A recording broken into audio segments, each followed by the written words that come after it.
Biden recently became the first president to visit Angola and the Amazon rainforest. But during those trips, his fragility appeared painfully clear to those traveling with him, the paper writes. At the same time, those accompanying him said that he was focused on the issues at hand and demonstrated command of the details. Before meeting with President Xi Jinping of China on the sidelines of a summit in Rio de Janeiro, he insists on a prolonged briefing that stretched for about 90 minutes. In meetings at the White House, aides said he's likewise still astute, still dictating specific actions, and still editing speeches to suit his preferences. Biden made calls to other world leaders as part of a successful effort to broker a ceasefire, to halt the war in Lebanon, and again to consult on the aftermath of the fall of President Bashar al-Assad in Syria. More on President Biden in a moment. Meanwhile, Donald Trump delivered a late-night directive to Republicans in the Senate yesterday, warning them against cutting any deal with Democrats to fast-track Biden's judicial nominees. In a social media post, the president-elect wrote this: "To all Senate Republicans, no deal with Democrats to fast-track nominations at the end of this Congress. I won the biggest mandate in 129 years. I will make my appointments of very qualified people in January when I am sworn in." We can certainly fact-check his mandate claim there.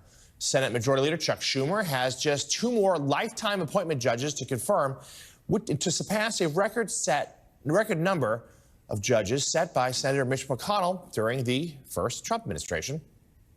Schumer's scheduled to confirm those judges this week. Joining us now, White House reporter for Bloomberg News, Josh Wingrove, one of our favorites. Josh, good to see you this morning. Let's talk here about this last month or so of the Biden administration. You've got some reporting on some final acts of legislation he wants to get done. Tell us what they are and how realistic are they to get completed in this next month? And just also fill us in how the president and his top aides are keeping an eye on his legacy. Yeah, absolutely, John. They're trying to tie a lot of things up. I don't think they're using, or they haven't been, I should say, using the term Trump proofing as much, but essentially in a lot of cases, that's what we're talking about here. And now that includes things like aid to Ukraine, where they're sort of clearing out the cupboard. Of course, Trump has made very clear that he has very little interest, if any, in continuing U.S. Aid to Ukraine, in particular, spending to build American munitions and send them to the Ukrainians for use. Trump also worried about firing missiles into Russia. One of the things that Biden has been allowing President Zelensky to do. On other files, there's sort of more economic things in the hopper, some of which might hand off to Trump. We reported yesterday on this pending investigation by the U.S. Trade Representative on computer chip production in China, so-called legacy chips. This is something that Biden is starting now, even though it would take months to do. In other words, no chance of finishing it while he's still in office, and would lead potentially to tariffs on Chinese computer chips. That sounds, of course, like something Trump might be interested in as well. So there's not a lot of overlap between the administrations, but there's some, and that's one example of it. And another big outstanding file for him, of course, is that decision on U.S. Steel, which our reporting is that he still intends to block that deal, and the deadline for it to be kicked to his desk is just in a few days or so here. But more broadly, it is absolutely legacy making. He's doing interviews, he's giving speeches, sort of trying to reframe his record, in particular his economic record, as he prepares to hand off to Trump. And of course, this comes at a time where a lot of people in the party are disappointed not only in the election result, but also frustrated with the path that led them there. And of course, Joe Biden at the center of that path. Yeah, certainly still some frustrations from Democrats now, though many think that as time passes, they'll be more appreciative of what the president and his legacy were. One thing that he is doing in conjunction with Majority Leader Schumer is get these judges through. They put quite a few. Talk to us about Trump's pressure campaign here to try to get Republicans to block it. Can this happen? It's unclear whether he's talking about blowing up a deal that is already in place, where the Axios report that you folks cited there talked about a trade, of course, between Republicans who are holding up the process. Schumer sort of abandoned some candidates in exchange for clearing the way for others. So whether that now goes up in the air, I think is unclear. I don't think there was a ton of suggestion of continued or fresh deals on that. And of course, this comes as he's trying to confirm his own cabinet nominees once the new Congress gets sworn in. So I think this is sort of a warning shot, a rhetorical one that probably guardrails further deals, but whether it blows up the existing deal, you know, who's to say? Democrats, of course, are preparing to lose the majority. Their window is closing to confirm judges potentially for some time. Not a lot of people think Democrats will have the Senate again all that soon.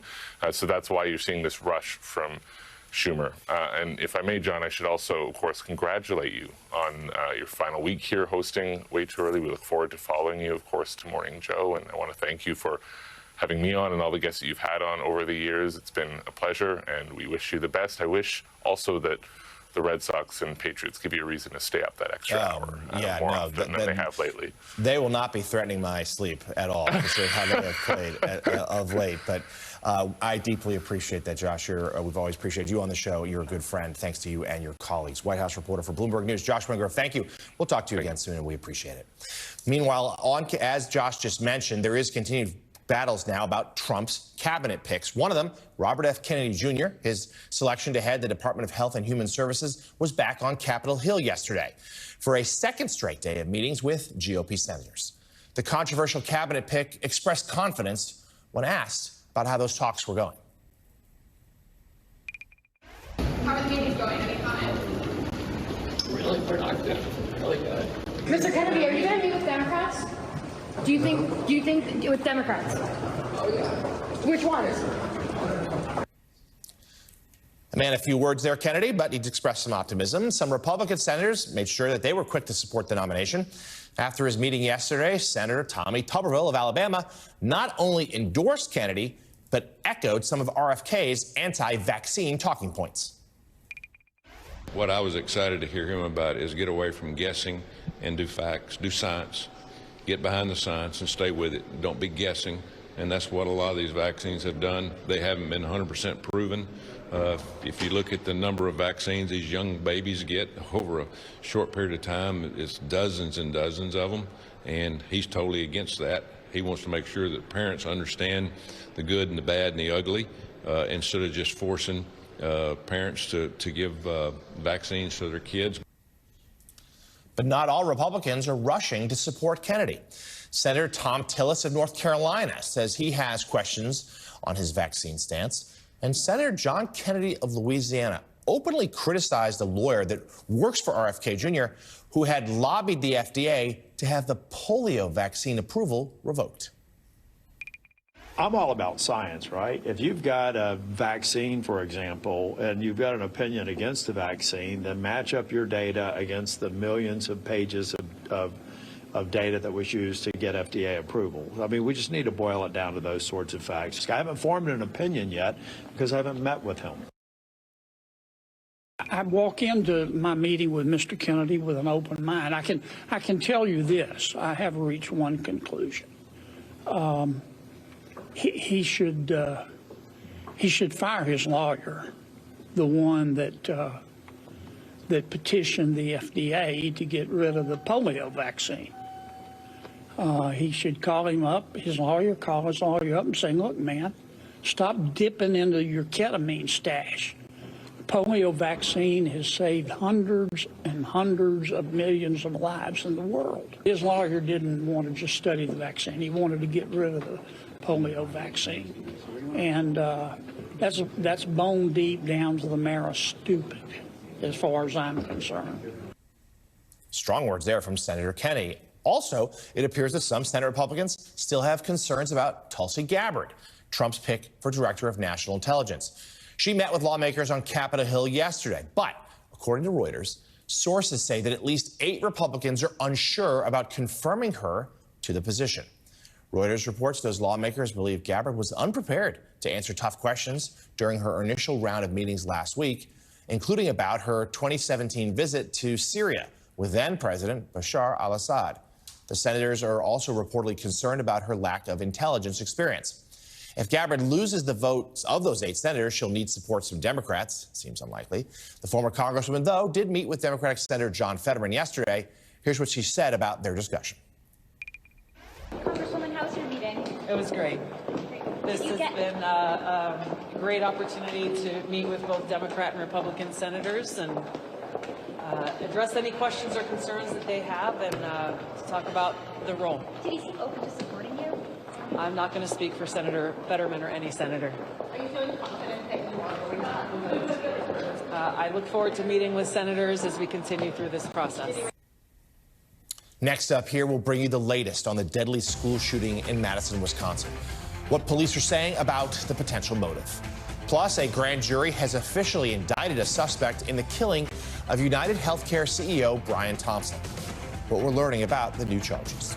Those stories and a check on sports and weather when we come right back.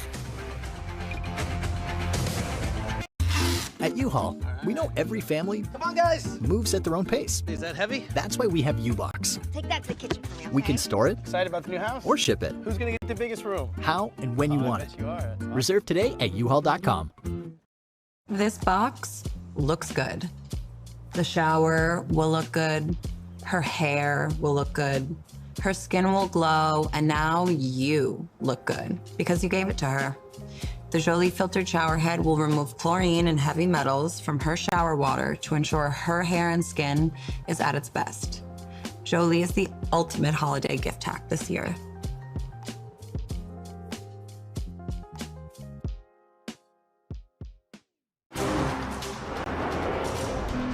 You know where he is? This way?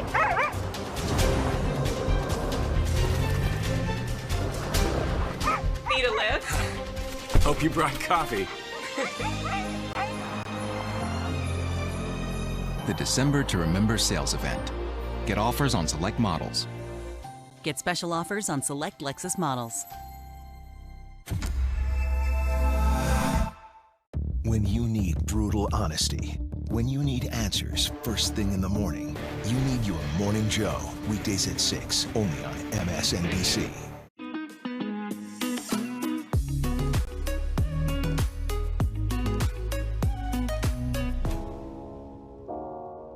As a mechanical engineer turned marketer, I think I have a real appreciation for that data-driven decision making. We needed to change our strategic vision of our business, therefore change our brand. It starts with having a strong purpose. That purpose for us is advancing the science of measurement so that we can power human progress. It's the art and the science of bringing those data sets together to uncover insights that I think is a huge enabler in the creative process, but also to help our businesses really focus on actionable insights for growth. MSNBC Premium gives you early access and ad-free listening to Rachel Maddow's chart-topping series, MSNBC Original Podcasts, exclusive bonus content, and all of your favorite MSNBC shows now ad-free. Subscribe on Apple Podcasts.